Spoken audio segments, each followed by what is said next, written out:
Hello, Internet. Hello, Internet. Two Psychopaths read Twilight Chapter 4. Invitations! No. Yes. No. I know you don't like it. But this is a funny chapter. What? You can do, We could be reading something you can do the voice you're doing for Edward in the last episode. Could do something good. This is some pretty snide shit to Bella. Okay, next we're Want me to go ahead reading and Mountains of Madness. You want me to go ahead and start? Get it over with. What voice am I doing this time? Dramatic. Do you want me to read it dramatically like how I read the title of the chapter? Yes. Huh? Yes. In my dream it was very dark, and what dim light there was seemed to be radiating from Edward's skin. I couldn't see his face. Just his back as he walked away from, leaving me in the blackness. No matter how fast I ran, I couldn't catch up to him. Lay off the hamburgers. No matter how loud I called, he never did what? Said lay off the hamburgers. He never turned. Troubled, I woke in the middle of the night and couldn't sleep again for what seemed like a very long time. After that, he was in my dreams nearly every night. But always on the periphery, never within reach. Serves you right, bitch. The month that... What? It serves you right, bitch. The month that followed the accident was uneasy, tense, and at first embarrassing. To my dismay, I found myself at the center of attention for the rest of that week. Tyler Crowley was impossible, following me around, obsessed with making amends to me somehow. I tried to convince him what I wanted more than anything else was for him to forget about it, especially since nothing had actually happened to me. But he remained insistent. He followed me between classes and sat at our now crowded lunch table. Mike and Eric were even less friendly towards him than they were to each other, which made me worried I gained another unwelcome fan. No one seemed concerned about Edward, though. I explained over and over that he was the hero, how he pulled me out of the way, and had nearly been crushed too. I tried to be convincing. Jessica, Mike, Eric, and everyone else always commented they hadn't even seen him there till the van was pulled away. I wondered to myself why no one else had seen him standing so far away, before he was suddenly, impossibly, saving my life. With chagrin, I realized the probable cause. No one else was aware of Edward as I was. No one else watched him the way I did. How pitiful. I got a question. Yeah. Why the hell does every guy want to get with her? Did he what? Like, every single guy, other than her dad, that we've so far seen, wants to get with her. Is hitting on her? Yes. No idea. No idea why they're hitting on her. They literally, when I was reading... Okay, Internet, I read this to a friend out loud yesterday because Hono was doing some fucking thing or another with someone in Cincinnati or some shit. But... Glorious. But... this chapter gets fucking retarded later. I think we can say that for every chapter. It gets even more retarded. Oh, lovely. I'm just gonna read it. I'm gonna read it dramatically. Continue. But not in that high-pitched fucking and a knick-knack voice. Edward was never surrounded by crowds of curious bystanders, eager for his first-hand account. People avoided him as usual. The Cullens and the Hales sat at the same table as always, not eating, talking only among themselves. None of them, especially Edward, glanced my way anymore. When he sat next to me in class, as far from me as the table would allow, he seemed totally unaware of my presence.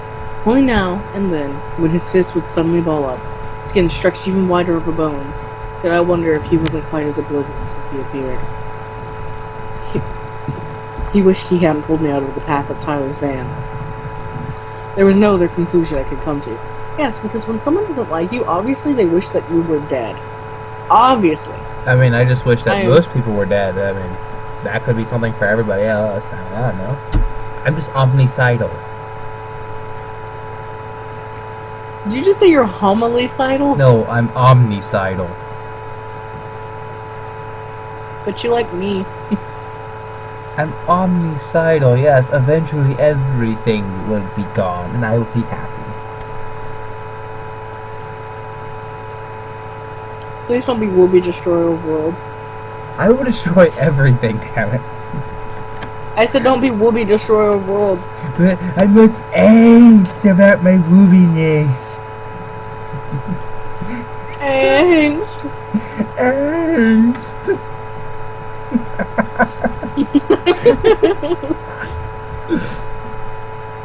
I wanted very much to talk to him. The day after the accident, I tried. The last time I seen him outside the ER, we'd both been so furious. I was so angry that he wouldn't trust me with the truth, even though I was keeping my part of the bargain flawlessly. It's only been a day. How does he know you're going to keep your part of the bargain? But he had, in fact, saved my life, no matter how he'd done it.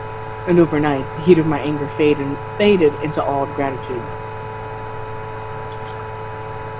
He was already seated when I got to biology, looking straight ahead. I sat down, expecting him to turn toward me. He showed no sign that he realized I was there. "Hello, Edward," I said pleasantly, to show him I was going to behave myself. He turned his head a fraction towards me.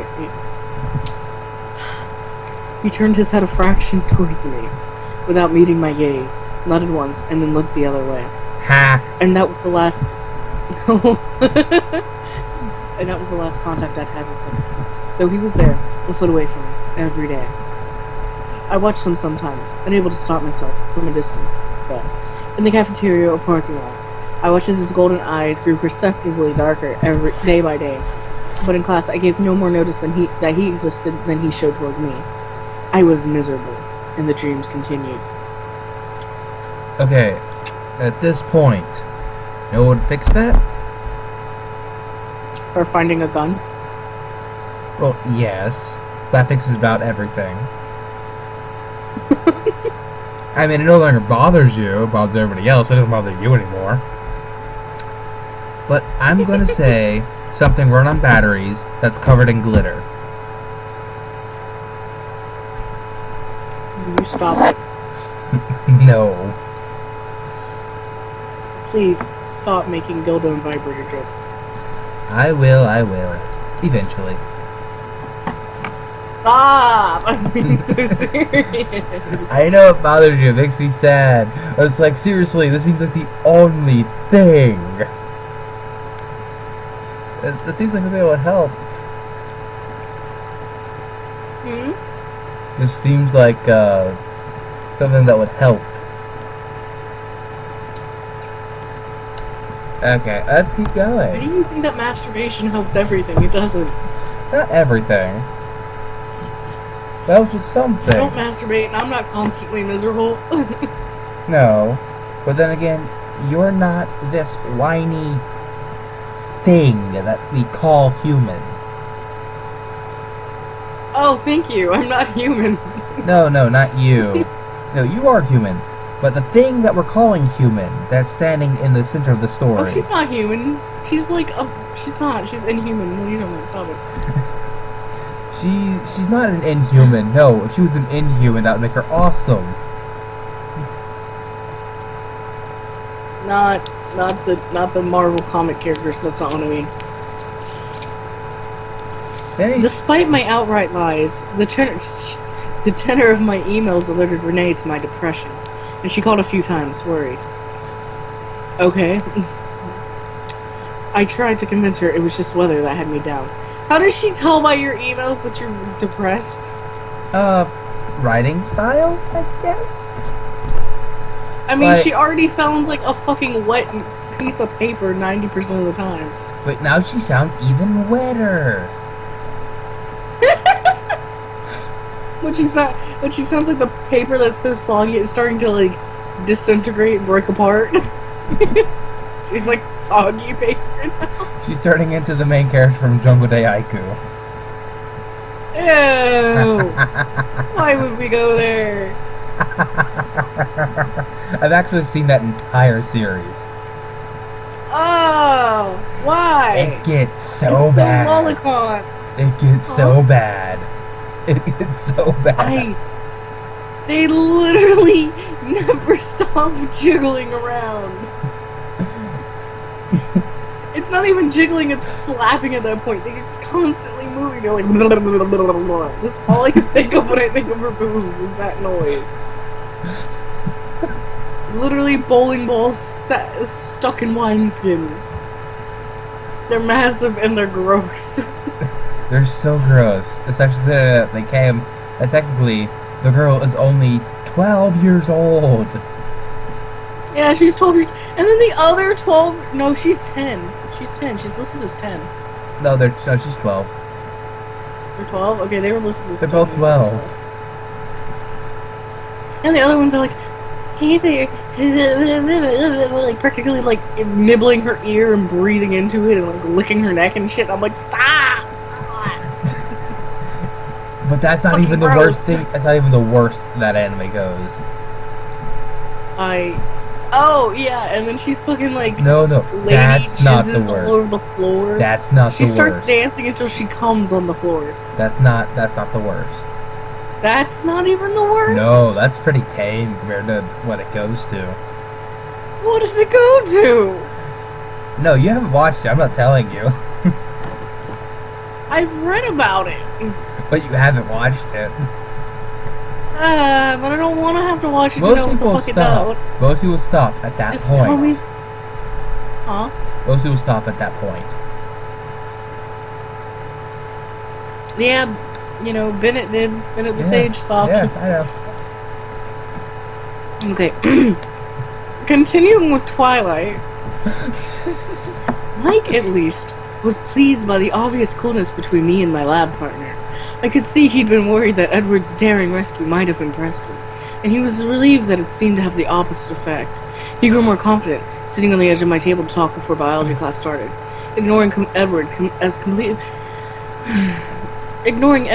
completely as he ignored us. The snow washed away for good after that one dangerously icy day. Mike was disappointed he never got to stage his snowball fight, but pleased that the beach trip would soon be possible. The rain continued heavily, though, and the weeks passed. Jessica made me aware of another event looming on the horizon. She called the first Tuesday of March to ask my permission to invite Mike to the Girls' Choice dance in 2 weeks. Are you sure you don't mind? You weren't planning to ask him? She persisted when I told her I didn't mind in the least. No, Jess, I'm not going, I assured her. Dancing was glaringly outside my range of abilities. It'll be really fun. She attempted to convince me. Her attempt to convince me was half-hearted. I suspected that Jessica enjoyed my inexplicable popularity more than my actual company. You have fun with Mike, I encouraged. The next day, I was surprised that Jessica wasn't her usual gushing self in Trigon Spanish. She was silent as she walked by my side between classes, and I was afraid to ask her why. If Mike had turned her down, I was the last person she would want to tell. My feelings were strengthening during lunch when Jessica sat as far from Mike as possible, chatting animatedly with Eric. Mike was unusually quiet. Mike was still quiet as he walked me to class, the uncomfortable look on his face a bad sign, but he didn't broach the subject until I was in my seat and he perched on my desk. As always, I was electrically aware of Edward, sitting close enough to touch, as distant as if he were merely an invitation of my imagination. invention. So, Mike said, looking at the floor, Jessica asked me to spring dance. That's great. I made my voice bright and enthusiastic. You'll have a lot of fun with Jessica. Well, he floundered as he... What? I made my voice bright and enthusiastic. You'll have a lot of fun with Jessica. Exactly. I do that shit on purpose. I'm sorry. That's made me. I'm sorry. I think that's the brightest and most enthusiastic she's gonna sound in the book.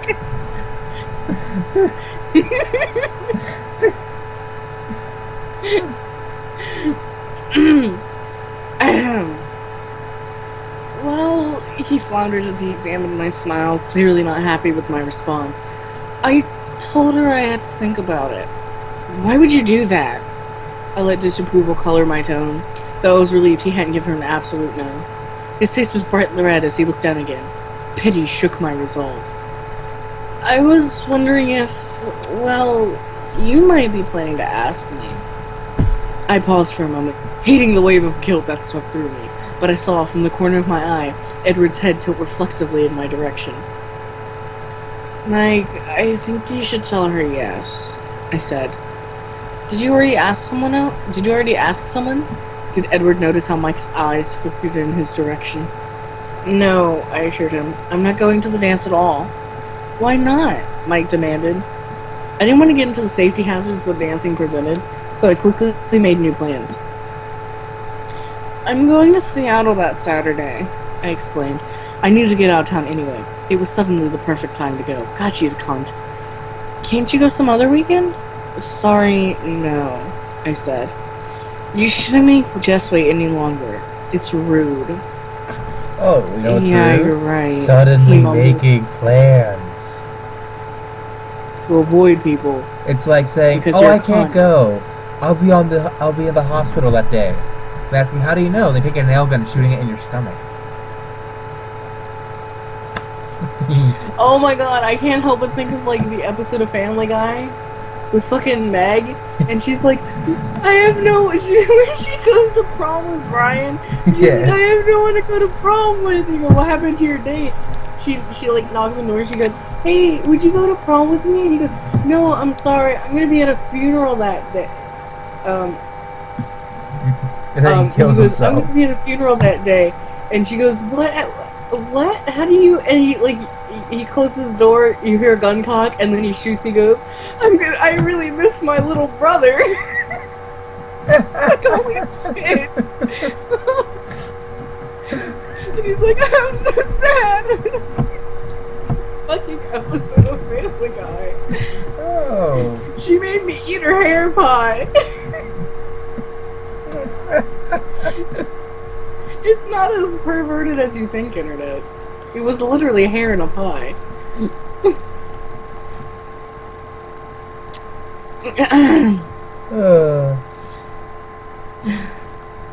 He mumbled and turned, dejected, to walk back to his seat. Oh god, I have to yawn. This shit's making me tired already. I closed my eyes and pressed my fingers to my temples, trying to push the guilt and sympathy out of my head. Mr. Banner began talking. I sighed and opened my eyes. And Edward was staring at me, curiously, that same familiar edge of frustration even more distinct now in his black eyes. I stared back, surprised, expecting him to look quickly away. But instead, he continued to gaze with probing intensity into my eyes. There was no question of looking away. My hands started to... God, scroll down, fucker! I'm at the bottom of the page, and so I wanted to hit my arrow key to scroll down, and like, apparently it took it as like I had clicked off of the PDF for some reason, so it wasn't scrolling. I was like, God damn it! Page 38. I know where we're at. I just had to click the page. Just making sure. My hands started to shake. Mr. Cullen, the teacher called, seeking the answer to a question that I hadn't heard. The Krebs cycle. The K word must be heard. Just repeat what you said. The Krebs cycle. Edward answered, seeming reluctant as he turned to look at Mr. Banner. I looked down over my book as his eyes released me, trying to find my place. Cowardly as ever, I shifted my hair over my right shoulder to hide my face. I couldn't believe the rush of emotion pulsing through me, just because he'd happened to look at me for the first time in half a dozen weeks. I couldn't allow him to have this level of influence over me. It was pathetic. It was more than pathetic. It was unhealthy. Finally, see, audience, I want you to keep this in mind. Throughout the entire series, she knows that this is unhealthy. She knows that this is unhealthy. You're gonna watch her keep doing it with me, aren't you? It's fucking sickening. But you don't understand. It's supposed to be sweet. Oh, it's so adorable. Look at this unhealthy relationship. I tried very hard not to be aware of him for the rest of the hour. And since that was impossible... bullshit! At least not to let him know that I was aware of him. When the bell rang at last, I turned my back to him to gather my things, expecting him to leave immediately as usual. Bella. Can you at least make it sound like a question? Oh no. Bella. That's how George Takei talks, I'm sorry. He doesn't ever ask a question? No, if he does, it sounds like... George Takei has the voice that belongs as someone who's narrating something perverted. Okay? I know. Bella. That's a question, right? That's how he says a question. There's not an upward tilt to his voice like Bella? No, it's all a deep voice. It's all one deep, monotonous, end-tone pitch voice. You need to watch more original Star Trek. His voice shouldn't have been familiar to me, as if I'd known the sound of it all my life rather than for just a few short weeks. You didn't see the face I made, but it was one of like, fucking really? Are you kidding me? I turned slowly, unwillingly. I didn't want to feel what I knew I would feel when I looked at his too perfect face. My expression was weary. When I finally turned to him, his expression was unreadable. He didn't say anything. What, are you speaking to me again? I finally asked, an unintentional note of petulance in my voice. His lips twitched, fighting a smile. No, not really. Just waiting for that complimentary blowjob. Oh no. Again with that line. He admitted. No, not really, he admitted. I closed my eyes and inhaled slowly through my nose, aware that I was gritting my teeth. He waited. "What do you want, Edward?" I asked, keeping my eyes closed. It was easier to talk to him coherently that way. I'm sorry. He sounded sincere. I'm being very rude. I know, but it's better this way, really. I opened my eyes. His face was very serious. "I don't know what you mean," I said, my voice guarded. It's better if we're not friends, he explained. Trust me. My eyes narrowed. I had heard that before. I thought it was always better if we were friends. So she's been beyond friend zone. She's been get out of my life zone. By Edward or by people? By people, because she's heard it before. It's better if we don't know each other at all. It's better if you just find a gun.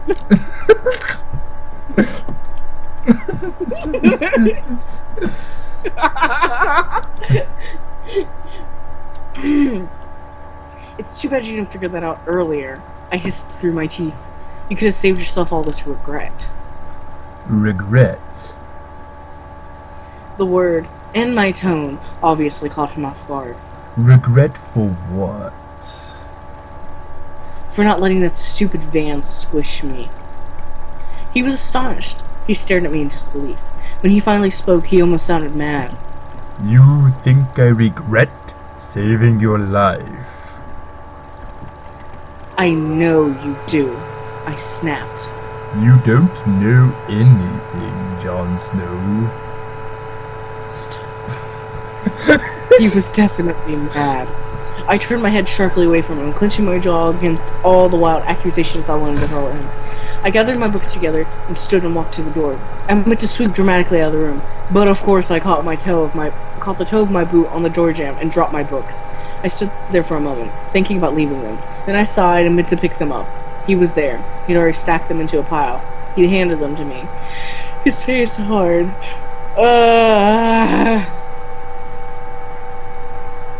Thank you, I said icily. His eyes narrowed. You're welcome, he retorted. I straightened up swiftly, Edward winks. turned away from him again, and stalked off to gym without looking back. Bitch. Gym was brutal. We'd moved on to basketball. What were you gonna say? I said bitch. We'd moved on to basketball. My team never passed me the ball, so that was good, but I fell down a lot. Sometimes I took people with me. Today I was worse than usual because my head was so filled with Edward. Cancer! I'm literally getting fucking melanoma from this. I tried to concentrate on my feet, but he kept creeping back into my thoughts just when I really needed my balance. It was a relief, as always, to leave. I almost ran to the truck. There were just so many people I wanted to avoid. The truck had suffered only minimal damage in the accident. I had to replace the taillights, and if I had had a real paint job, I would have touched that up. This is really making me tired today. Tyler's parents had to sell their van for parts. I almost had a stroke when I rounded the corner and saw a tall, dark figure leaning against the side of my truck. Then I realized it was Eric. I started walking again. Hey, Eric, I called. Hey, Bella. What's up? I said as I was unlocking the door. I wasn't paying attention to the uncomfortable edge in his voice, so his next words took me by surprise. Here we go. I was just wondering if you would go to the spring dance with me? His voice broke on the last word. I thought it was girl's choice, I said, too startled to be diplomatic. Well, yeah, he admitted, shamefaced. I recovered my composure and tried to make my smile warm. Thank you for asking me, but I'm going to be in Seattle that day. Oh, he said. Well, maybe next time. Sure. I agreed, and then bit my lip. I wouldn't want him to take that too literally. He slouched off, back towards the school. I heard a low chuckle. Edward was walking past the front of my truck, looking straight forward, his lips pressed together. I yanked the door open and jumped inside, slamming it loudly behind me. I revved the engine deafeningly, and reversed out into the aisle. Edward was in his car already, 2 spaces down, sliding out smoothly in front of me, cutting me off. He stopped there, to wait for his family. I could see the 4 of them walking this way, but still by the cafeteria. I considered taking out the rear of his shiny Volvo, but there were too many witnesses. I looked in my rearview mirror. A line was beginning to form, directly behind me. Tyler Crowley was in his recently acquired used Sentra, waving. I was too aggravated to acknowledge him. Look, just watch what Edward is doing right here, okay? You see what he's doing? Oh, I see it. While I was sitting there, looking everywhere but the car in front of me, I heard a knock on my passenger side window. When I looked over, it was Tyler. I glanced back in my rearview mirror, confused. His car was still running, the door left open. I leaned across the cab to crank the window down. It was stiff. I got it halfway down, then gave up. Sorry, Tyler, I'm stuck behind the Cullen. I was annoyed. Obviously, the holdup wasn't my fault. Oh, I know. I just wanted to ask you something while we're trapped here, he grinned. This could not be happening. Will you ask me to spring dance? He continued. I'm not going to be in town, Tyler. My voice sounded a little sharp. I had to remember it wasn't his fault that Mike and Eric had already used up my quota of patience for the day. Yeah, Mike said that, he admitted. Then why? He shrugged. I was hoping you were just letting him down easy. Oh, Okay, it was completely his fault. Douche. Sorry, Tyler, I said, working to hide my irritation. I really am going out of town. That's cool. We still have prom. And before I could respond, he was walking back to his car. I could feel the shock on my face. I look forward to see Alice, Rosalie, Emmett, and Jasper all sliding into the Volvo. In his rearview mirror, Edward's eyes were on me. He was unquestionably shaking with laughter, as if he'd heard every word Tyler had said. My foot itched towards the gas pedal. One little bump wouldn't hurt anything, just that glossy silver paint job. I revved the engine. But they were all in, and Edward was speeding away. I drove home slowly, carefully, muttering to myself the whole way. When I got home, I decided to make chicken enchiladas for dinner. It was a long process, and it would keep me busy. While I was simmering the onions and chilies, the phone rang. I was almost afraid to answer, but it might be Charlie or my mom. It was Jessica, and she was jubilant. Mike had called her after school to accept her invitation. I celebrated with her briefly while I stirred. She had to go. She wanted to call Angela and Lauren to tell them. I suggested, with casual innocence, that maybe Angela, the shy girl who had biology with me, could ask Eric, and Lauren, a standoffish girl who had always ignored me till lunch table, could ask Tyler. I'd heard he was still available. I just thought that was a great idea. Now that she was sure of Mike, she actually sounded sincere when she said she wished I would go to the dance. I gave her my Seattle excuse. After I hung up, I tried to concentrate on dinner, dicing the chicken especially. I didn't want to take another trip to the emergency room, but my head was spinning, trying to analyze every word Edward had spoken today. What did he mean? What did he mean? It was better if we weren't friends. My stomach twisted as I realized what he must have meant. He must see how absorbed I was by him. He must not want to lead me on, so we couldn't even be friends. Because he wasn't interested in me at all. Or because he wants to violently murder you and drink every last drop of your blood. Yeah. That is the literal, actual reason. Yep. I love that. Now, if only he'd do it. Too bad he doesn't. Because there's 4 books. No! Heresy! He gets really close to actually killing her a few times. I know. He, like, practically kills her at the end of this book. Like, drinking. Heresy! And then he fucks her brains out in the 4th one. Sorry, people. Spoilers. This book has been out since 2005. Get over yourselves. Of course he wasn't interested in me. I thought angrily, my eyes stinging. A delayed reaction to the onions. I wasn't interesting, and he was. Interesting, and brilliant, and mysterious, and perfect, and beautiful, and possibly able to lift full-size vans with one hand.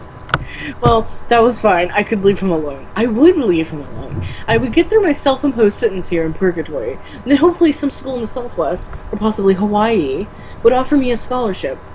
I focused my thoughts on sunny beaches and palm trees as I finished the enchiladas and put them in the oven. Charlie seemed suspicious when he came home and smelled the green peppers. I couldn't blame him. The closest edible Mexican food was probably in Southern California. Do you know how close Southern California is to Mexico? Do you know how much edible Mexican food is here in North Carolina, and we're pretty fucking far from Mexico? Like, fuck you, Bella. Like there's a couple of places up here that are run by Mexican legal immigrants, and they're really good Mexican food. And I grew up where it becomes colder than it does in parts of Canada. Yeah, I know that. But he was a cop, even if just a small-town cop, so he was brave enough to take the first bite. He seemed to like it. It was fun to watch him as he slowly began trusting me in the kitchen. There you go, Bella. That is your specific place. Not any other woman's, just yours. Stay in the kitchen where you can't hurt anyone. That's why you're there, so you don't hurt anyone. Just to make this clear, audience, that was not an anti-woman joke. That was an anti-Bella joke. If you're a because woman, the book you is do written misogynistically. You Bella can do whatever literally you want. pigeonholes herself into the female roles.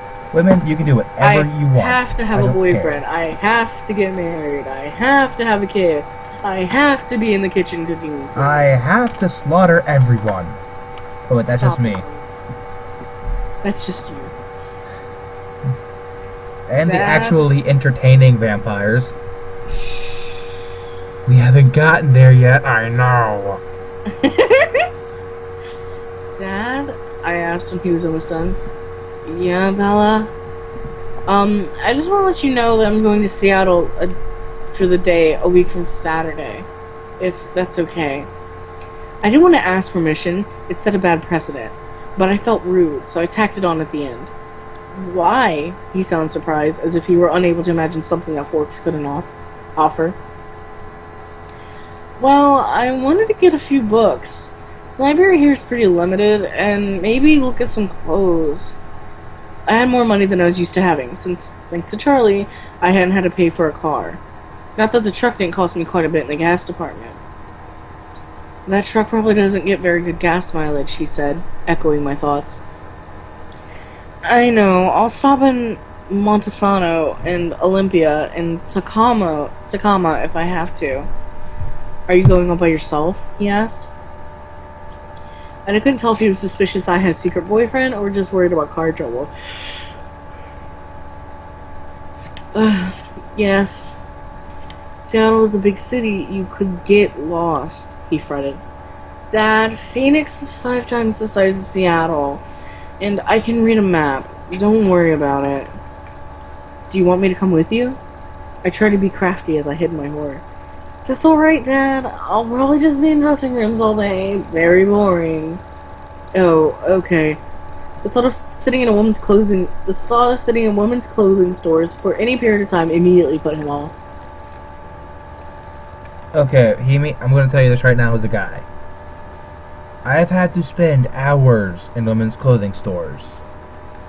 Like, we once went in there to pick up 2 items, and we stayed for 6.5 hours. I'm sorry. That is a very good way to get a guy to just leave you alone. Tell him that's where you're going. I shop like a guy, so it pisses me off when people take a long time shopping. Like, I go to the store, I get what I want, and then maybe I browse the Lego section. I like Legos. Bionicles! Yes, Bionicles are cool, damn it.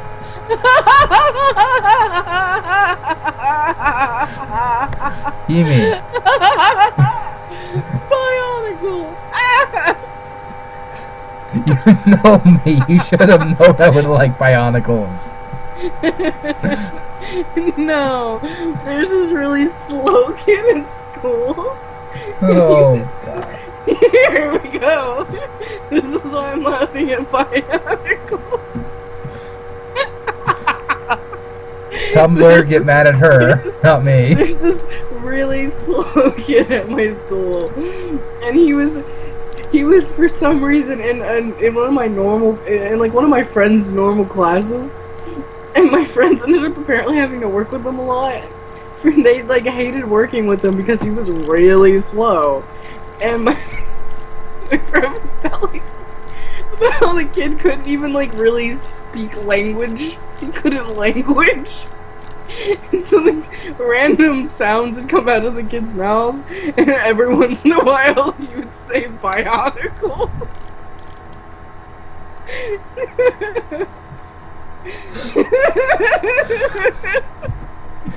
I'm able is trash, and I love it.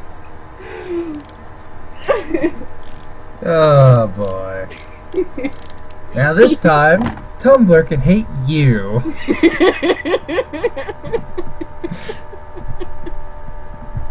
It was so fucking funny to deal with him. And Bionicles. This kid sounds like he has some legitimate issues. He does. I feel so fucking funny. I feel so sad for the kid. Like, why was he in the normal class if he can barely talk? He sounds like Refrigerator. That's who he is. Refrigerator goes.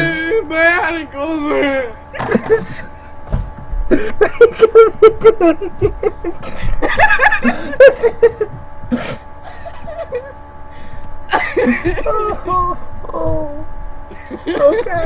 Okay.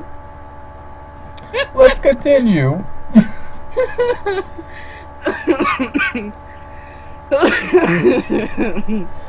Ow, my insides hurt.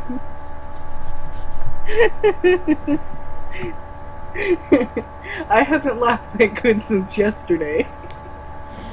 When I watched John Dolph Sintler from fucking John Cena's Sexy High School Adventure 2. I played the first one. And find John Cena Hitler and pin him and pin the unhittable dictator. I fucking died. I've actually played the first one. Oh, why? Because it was really funny. I just watched Nova play the first. I just watched Nova play them.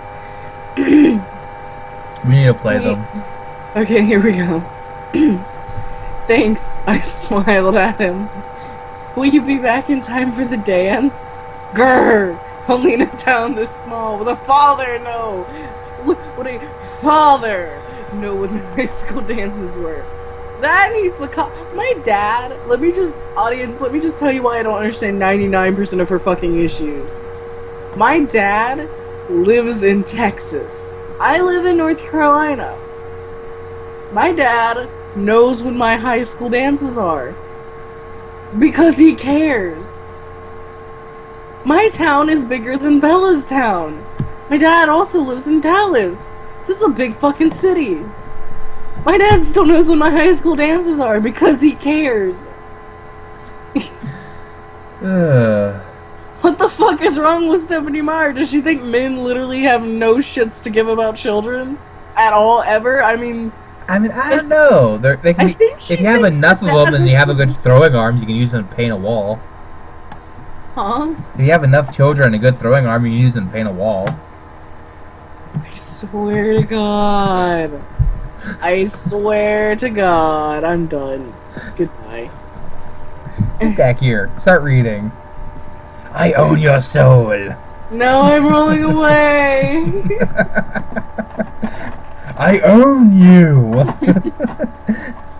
I'm Hades from Hercules now. Fucking, You're forgetting one little itty bitty part of the detail. I own you. Now get back to work. Oh, I'm terrible. Where the hell for that? No, I don't dance, Dad. He, of all people, should understand that. I didn't get my balance problems from my mother. He did understand. Oh, that's right, he realized.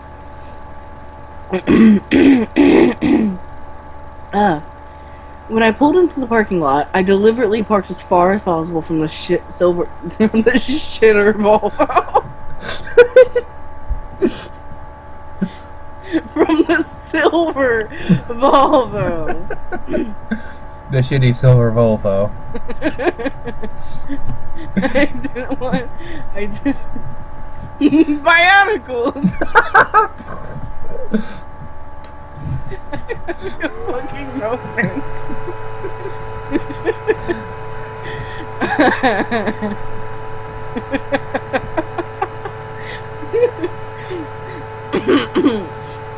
I didn't want to put myself into the path of too much temptation. Ended up owing him a new car. Getting out of the cab, I fumbled with my key and it fell into a puddle at my feet. What the fuck was she fumbling with the key for? To lock the car, probably. Lock it from the inside, cunt! As I bent to get it, a white hand flashed She out doesn't and know grabbed- anything about cars. She's a woman. God damn it! As I bent to get it, a white hand flashed out and grabbed it before I could. I jerked upright. I jerked upright and whacked my head on the mirror. I've done that. I've done that. Are you reading along with me? Yes. Then you know why I'm laughing about what I said. Yes. Audience, she didn't hit her head on the mirror, I just add that shit in. I jerked upright and bashed my head against my side view mirrors. Edward Cullen was right next to me, leaning casually against my truck, arm propped on the rear view, arm propped on the side view mirror. How do you do that? I asked in amazed irritation. Do what? He held my key out as he spoke. As I reached for it, he dropped it into my palm. Appeared out of thin air. Bella, it's not my fault if you are exceptionally unobservant. His voice was quiet as usual. Velvet muted. I wouldn't call that velvet or muted. I scowled at his perfect face. His eyes were light again today, a deep golden honey color. Then I had to look down to reassemble my now tangled thoughts. Why the traffic jam last night? I demanded, still looking away. I thought you were supposed to be pretending that I don't exist, not irritating me to death. That was for Tyler's sake, not mine. I had to give him his chance. He snickered. You... I gasped. I couldn't think of a bad enough word. I felt like the heat of my anger should physically burn him. And he only seemed more amused. And I'm not pretending you don't exist. You're like a small mayfly, or chihuahua. Let me punch you over the fence. Today we're gonna be teaching poodles to fly! No, not poodles, chihuahuas. I have a poodle. Damn it. Chester! He's a big, giant dog, too. He'd be like, He's as big as Severus, the three-headed hell dog. Yes. No, he's the poodle head on Severus from Adventures of Billy and Mandy. Adventures of Billy and Mandy, yes! He's the poodle head on Severus. Man, I fucking love that show. Voltaire and everything. That comet has a tail.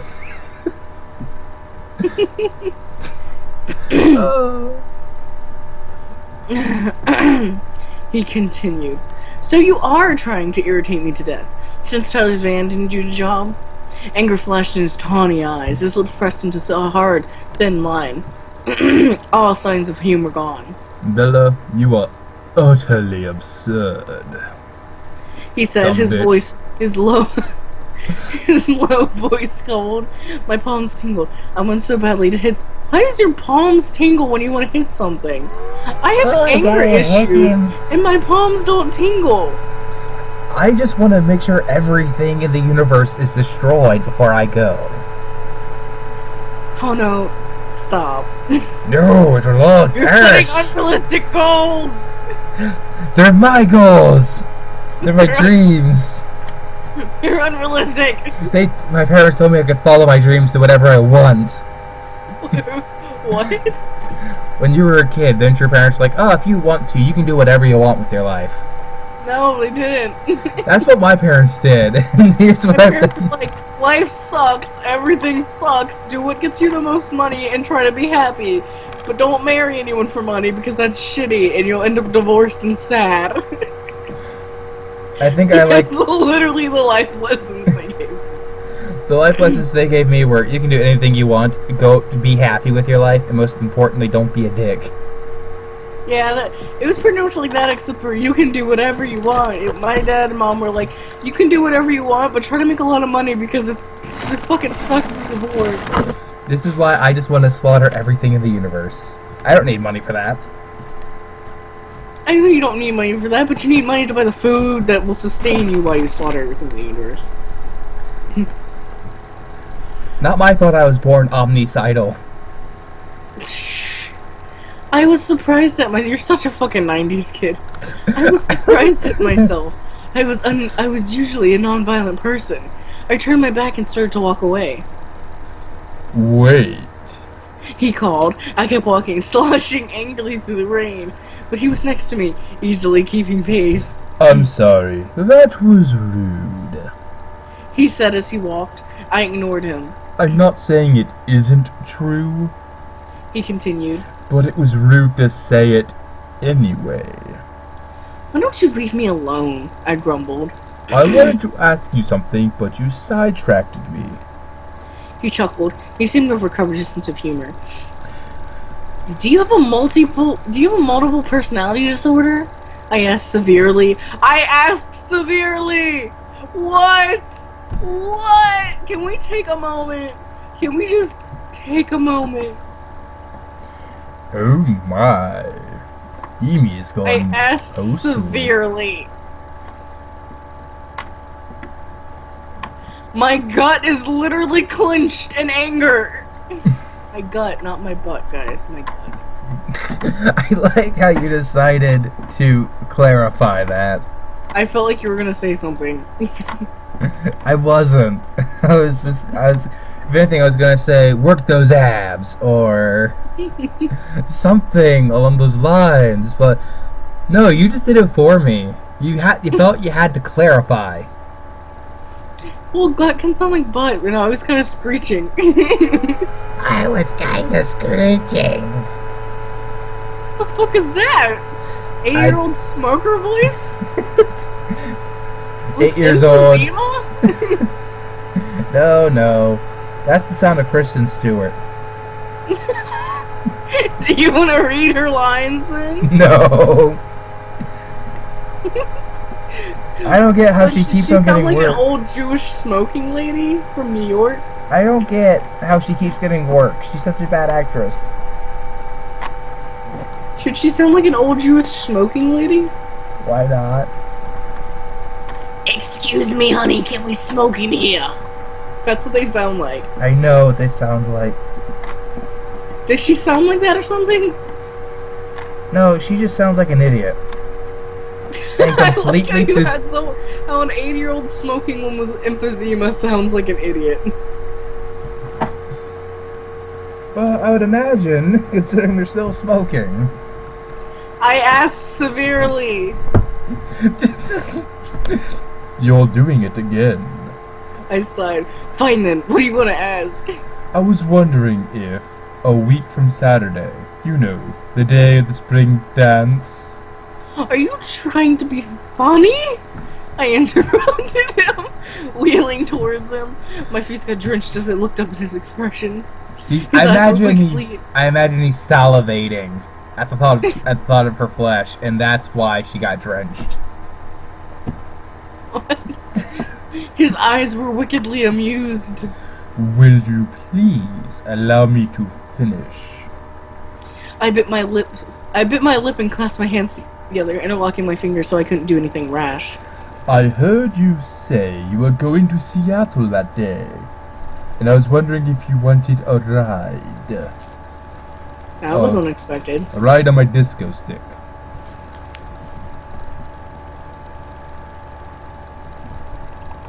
It's your line, Hemi. I know, I know it is. You just had to wait for that to sink in. Not for me, for the audience. If the audience can't keep up, they shouldn't be here. Ableist trash! You're not helping them, you're enabling them! Ableist trash!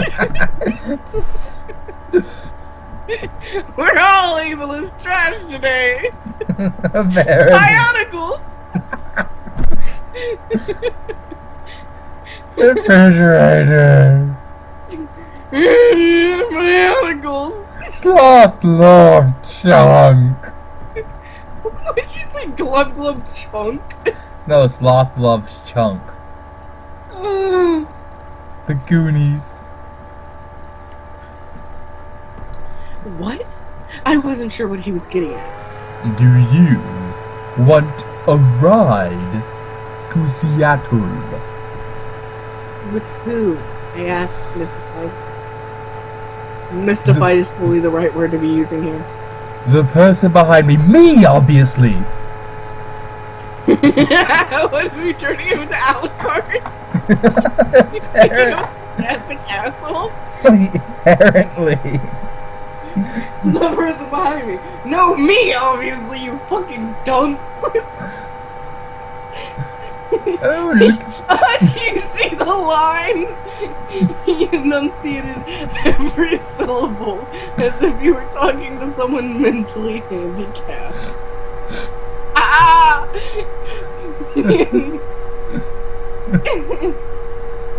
Are you trying to be funny, Bionicles? I can't help but imagine their fucking tongue sticking out and those weird, those really fucking weird 1990s cartoons where the character get hit in their head and their tongue would stick out, their eyes would pop out. Yeah. I imagine her looking like that, but her quote saying Bionicles.